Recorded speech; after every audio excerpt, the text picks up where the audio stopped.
এটা হচ্ছে আমার রসুল পাক সাল্লাল্লাহু আলাইহি সাল্লামের শীতে বিজড়িত মসজিদ, খন্দকের যুদ্ধের ঐতিহাসিক সাবা মসজিদ। আসসালামু আলাইকুম রহমতুল্লাহ।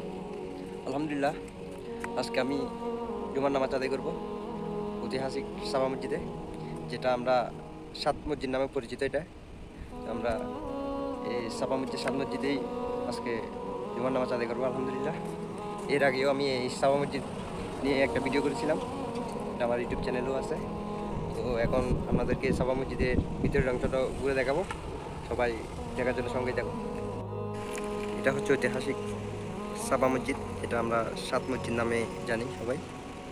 সাত মসজিদের এখানে ছোট ছোট যে মসজিদগুলো দেখা যাচ্ছে, এগুলো হচ্ছে সাত মসজিদ।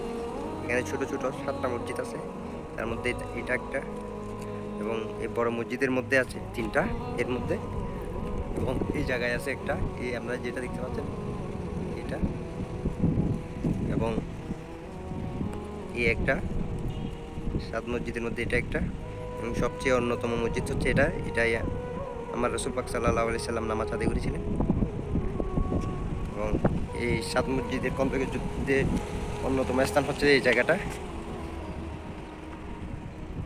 এখন আমি ঐতিহাসিক সাবা মসজিদের ভিতরে প্রবেশ করব এবং আপনাদেরকে দেখাবো। এই মসজিদটার নাম করা হয়েছে আমার রসুল পাক সাল্লাল্লাহু আলাইহি সাল্লামের সাহাবী হযরত আবু বকর রাদিয়াল্লাহু তাআলার নামে। এটা হচ্ছে পুরুষদের প্রবেশপথ এবং এর পাশে হচ্ছে মহিলাদের নামাজের প্রবেশপথ। এই সাইডে মহিলারা নামাজের জন্য প্রবেশ করেন এবং এটা হচ্ছে পুরুষদের প্রবেশপথ। এদিক দিয়ে আমি এখন মসজিদের ভিতরে প্রবেশ করতেছি।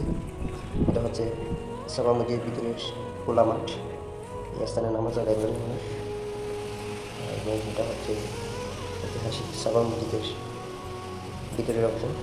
এর মধ্যে এই মসজিদের ভিতরে ছোটো ছোটো যে তিনটা মসজিদ ছিল, তিনটা মসজিদ ভেঙে পরবর্তীতে এটা একটা বড় আকারে মসজিদ নির্মাণ করা হয়। এটা হচ্ছে মসজিদের ভিতরের অংশ, যেটাকে আমরা সাত মসজিদ নামে চিনি। এর মধ্যে জুমার আজান হয়ে গেছে, একটু করে এই জুমার আমাদের খুতবা শুরু হবে। এর মধ্যেই সাত মসজিদ অথবা সাবা মসজিদ এখন মুসল্লিদের খানায় খানায় ভর্তি।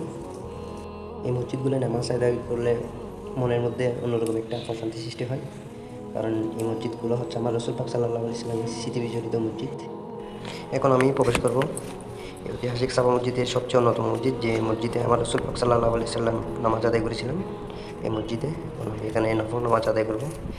এই মসজিদটার নাম হচ্ছে আল ফাতাহ মসজিদ, যেটা এই সাবা মসজিদের এখানে সাতটা মসজিদের মধ্যে সবচেয়ে অন্যতম মসজিদ। এখানে হাজিগণ এসে নফল নামাজ আদায় করেন।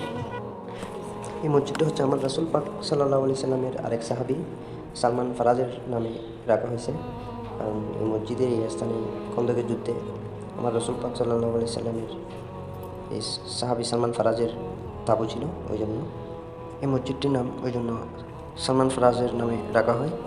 এবং এই মসজিদটির নাম রাখা হয় হযরত উমর রাদিয়াল্লাহু তাআলার নামে। এবং এই কোনায় যে মসজিদটা দেখতে পাচ্ছেন, এই মসজিদটির নাম রাখা হয় হযরত আলী রাদিয়াল্লাহু তাআলার নামে। ওনারা হচ্ছেন আমার রসুল পাক সাল্লাল্লাহু আলাইহি সাল্লামের অন্যতম সাহাবী।